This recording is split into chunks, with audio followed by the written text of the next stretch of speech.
know what's interesting is John chapter 1, it's all about the Word was with God. The Word was God, and the Word became flesh and dwelt among us. John 2 is about that Word dwelling amongst us and giving our wine back. You know what's interesting? John chapter 3 is about a man named Nicodemus. Back in church days, at kids' church, we call him Nick at night. The Bible says he came to Jesus at night, so no one would see. Nick at night, John chapter 3. He's a Pharisee. He's a Sadducee. He is the most religious of all religious. He's memorized the first 5 books of the Bible, every word. I can barely memorize an order at McDonald's, let alone the first 5 books of the Bible. To become a Sadducee, you are an elite religious person. He comes to Jesus at the midnight hour. He comes to Jesus and goes, Master, Lord, I want to be saved. And Jesus goes, you need to be born again. And he goes, how do I get back in my mother's womb? That doesn't make sense. He goes, no, that's not what I'm talking about. Isn't that really interesting? How many times that Jesus had to rephrase this question because we always thought earthly and he was talking spiritual?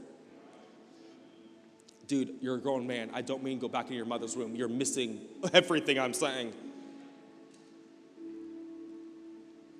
Imagine telling someone who has spent their entire life being religious, you're not saved yet.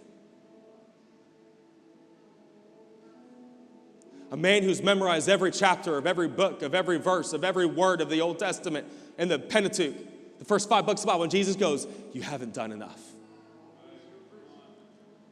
Could you imagine how disrespectful that is? To a man that's done everything to be religious and holy, and Jesus going, you ain't home yet, son. Why? Because John chapter 2 is about somebody that's empty. And for many of us, the first way that we try to get fulfilled is being religious. So Jesus goes from John chapter 2 of talking about being empty. The next story is a man that tries to fill himself. And being religious. And being holy. And memorizing the Bible. Why? Because for many of us, how do we get refilled? Being more holy. Being more righteous. Giving this month. As if that's the reason why we're holy. Jesus, you see how much I gave? Double zeros, Jesus. Jesus, you see how much I served this month? And we think our works are impressing him. And what are we doing? We're trying to save ourselves subconsciously. And go, Jesus, have I done enough? For many of you, my question is, how do you refill the wine? For many of you, it's you're trying to fill yourself. Try to be more holy, be more righteous, do more, be more, say more. And then what's the next story? John chapter 4 is a woman at a well.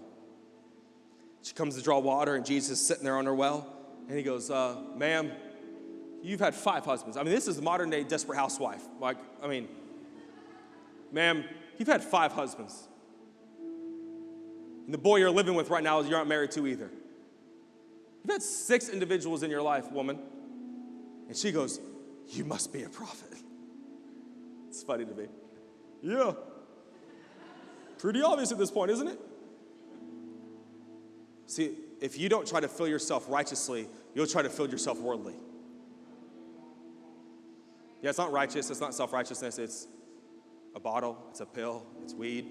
It's money. It's job. It's authority. It's the car. What are you trying to do? Either you will fill yourself with a world way or a self-righteous way. Either way, when you're empty, you will try to refill it.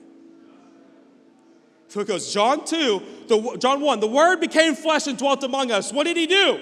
Filled our wine back up. Because there's too many Nicodemuses, there's too many women at the well trying to do what Jesus came to do.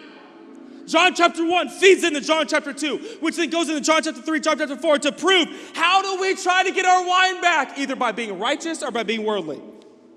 And guess what? Both fail. So by the way, if you're upset about their smell of weed, God's upset about your smell of pride. It's the same to him. I can't believe they swear. I can't believe, oh my, they're trying to, no, and God's like, you're as self-righteous as they are. You're both doing the same thing with different options. I can't believe God's like, you know better. Oh, you want to talk about what was in your mind last night? No, Jesus, no, it's fine. Why? Because they might not choose the same option as you, but they're trying to get the same thing you're getting. And either you will go self-righteously, like Nicodemus, or you'll go worldly, like Mothwell. And either way, they will leave you bone dry.